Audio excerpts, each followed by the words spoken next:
Hello guys, welcome back to my channel. आज मैं लाई हूँ आपके लिए Holi special unique snacks recipe जो आप होली में आराम से बैठ के खा सकते हैं और इजीली घर पे बना भी सकते हैं।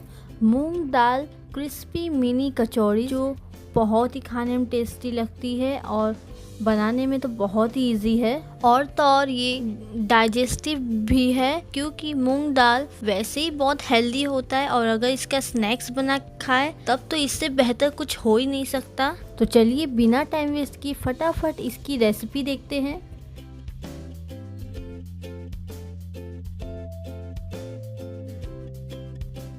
सबसे पहले मैंने यहाँ एक बाउल लिया है जिसमें गेहूं का आटा डाल रही हूँ, वो भी 3 कप के करीब, और 1 से 1.5 कप यहाँ मैं सूजी डाल रही हूँ। साथ ही आधा चम्मच नमक डाल रही हूँ मैं, और आधा चम्मच हल्दी पाउडर डाल के आधा चम्मच हींग डाल दूंगी, और साथ ही आधा चम्मच के करीब मैं यहाँ जीरा डाल रही हूँ, और 2 से 3 चम्मच यहाँ रिफाइंड ऑयल यानी कि वेजिटेबल ऑयल डाल दूंगी।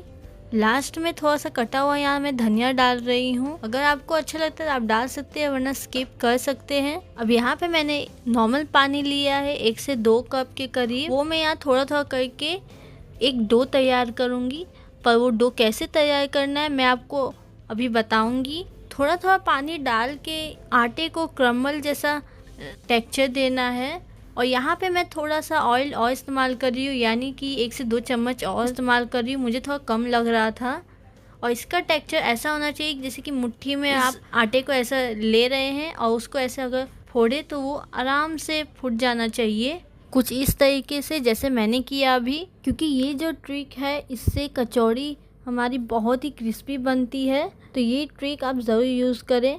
और अगर आप तेल ना यूज़ करके घी या डालडा यूज़ करना चाहते हैं तो भी कर सकते हैं। ताकि मैंने 1 टेबल स्पून ऑयल यूज़ किया है डो को लगाने के लिए। डो बिल्कुल परफेक्ट होना चाहिए, ना ज़्यादा हार्ड होना चाहिए ना ज़्यादा सॉफ्ट। डो लग चुका है यानी कि आटा लग चुका है हमारा। अब मैं इसको एक गीले कपड़े से ढक दूंगी 10 से 15 मिनट के लिए। तब तक मैं यहाँ स्टफिंग बनाने की तैयारी कर रही हूँ, जिसके लिए मैंने यहाँ 2 कप भिगोए हुए मूंग दाल लिए हैं को साइड में रख दूंगी, और एक मिक्सी जार मैंने यहाँ लिया है जिसमें 10 से 15 लहसुन की कलियाँ डाल रही हूँ। साथ ही 3 से 4 हरी मिर्ची डाल रही हूँ। साथ ही 1 से 1.5 चम्मच में यहाँ जीरा डाल रही हूँ, और लास्ट में यहाँ भिगोए हुए मूंग दाल डाल रही हूँ। इसका बिल्कुल फाइन पेस्ट बनाना है, दरदरा बिल्कुल नहीं रखना है। और यहाँ पे पानी का इस्तेमाल तो मैं थोड़ा भी नहीं कर रही हूँ, पानी की ज़रूरत ही नहीं है।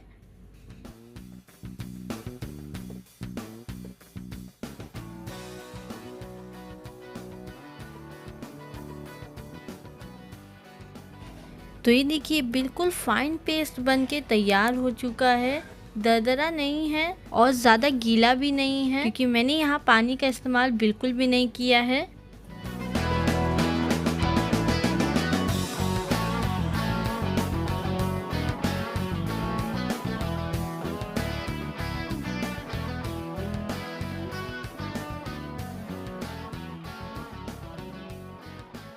तो यहाँ पे मैंने एक कढ़ाई लिया है जिसमें 1 टेबलस्पून के करीब मस्टर्ड ऑयल का इस्तेमाल कर रही हूँ। साथ ही इसमें आधा चम्मच हल्दी पाउडर, आधा चम्मच गरम मसाला पाउडर और आधा चम्मच हींग डाल के मैंने मिक्स कर लिया था पाउडर, वो मैं यहाँ डाल रही हूँ। और 1 से 2 चम्मच बेसन भी डाल रही हूँ, इससे बाइंडिंग बहुत ही अच्छा होगा। बेसन को बिल्कुल पका लेना है, इस तरीके से पकाना है कि कच्चा बिल्कुल भी ना लगे।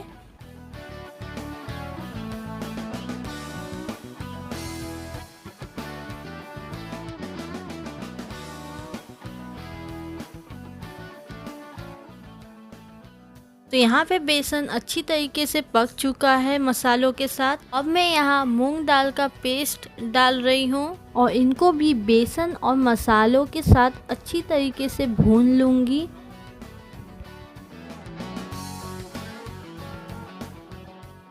तो यहाँ पे मुझे तेल थोड़ी कमी लग रही थी, तो अब मस्टर्ड ऑयल नहीं डाल सकती क्योंकि कड़वा टेस्ट आएगा। तो मैंने यहाँ वेजिटेबल ऑयल का इस्तेमाल किया है, करीब 1 से 2 चम्मच तेल।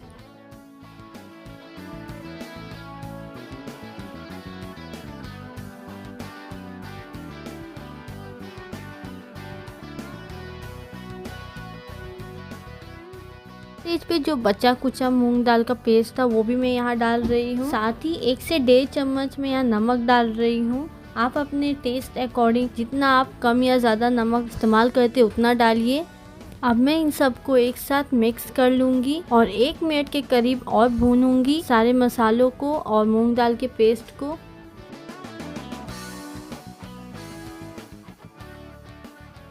तो यहाँ पे गैस का फ्लेम मैं ऑफ कर रही हूँ। तो अब मैं इसमें 1 टेबलस्पून के करीब कोरिएंडर लीव्स डाल दूंगी, जिसे मैंने चॉप कर लिया है फाइनली। वो मैं यहाँ डाल के मिक्स कर लूँगी। इससे फ्लेवर बहुत ही अच्छा आएगा, तो आप ज़रूर डालिएगा।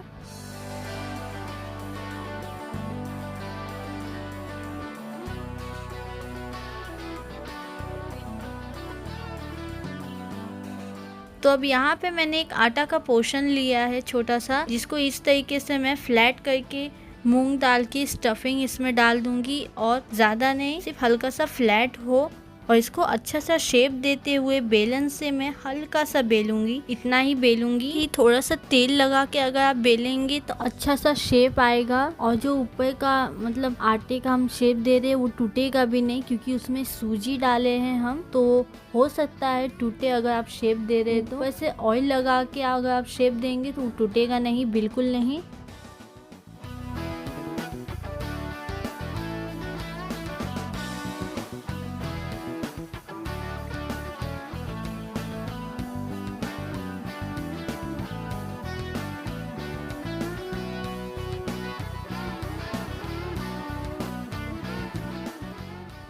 तो इस तरीके से बाकी कचौड़ियाँ भी मैंने रेडी कर लिया है। तो अब चलते हैं इन सबको फ्राई करने के प्रोसेस में।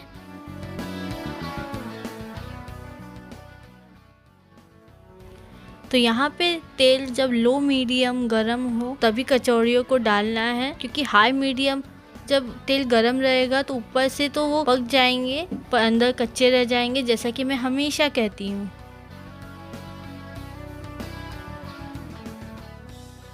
तो यहाँ पे तेल अच्छी तरीके से गरम हो चुका है, तो मैं सारी कचौड़ियों को इसमें डाल दूंगी एक एक करके।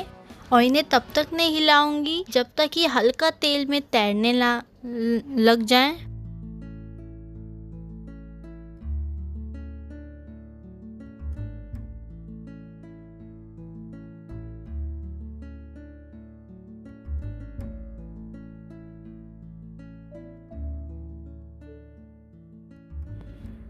तो यहाँ पे कचौड़ियों को मैं आगे पीछे करके फ्राई कर रही हूँ। कचौड़ियों को फ्राई करते समय आपको फ्लेम का हीट मीडियम रखना है।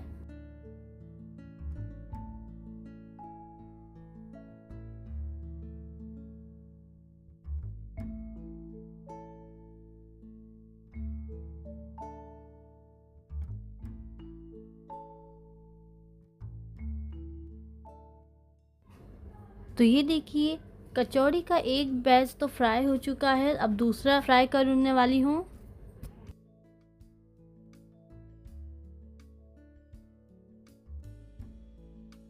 तो ये जो कचौड़ियाँ मैंने अभी डाल रही हूँ वो थोड़े मैंने पतले यानी कि फ्लैट में शेप दिया है इसको।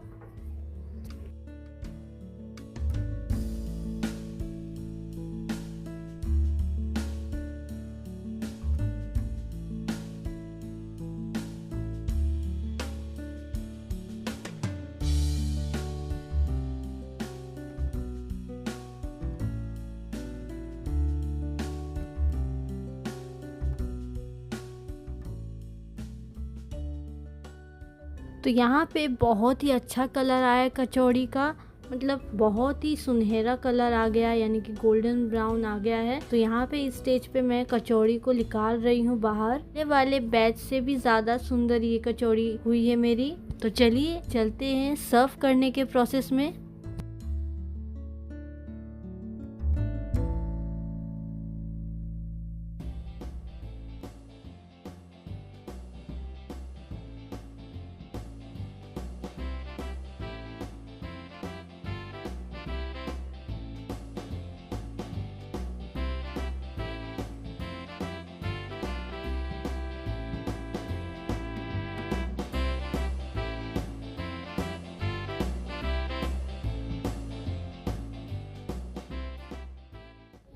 तो ये देखिए रेडी है हमारी मूंग दाल की क्रिस्पी मिनी कचौड़ी। दिखने में कितनी टेम्पटिंग लग रही है कचौड़ियाँ, मैं आपको बता नहीं सकती। इन कचौड़ियों को मैं सर्व कर रही हूँ टमाटो सॉस और कोरिएंडर की ग्रीन चटनी के साथ।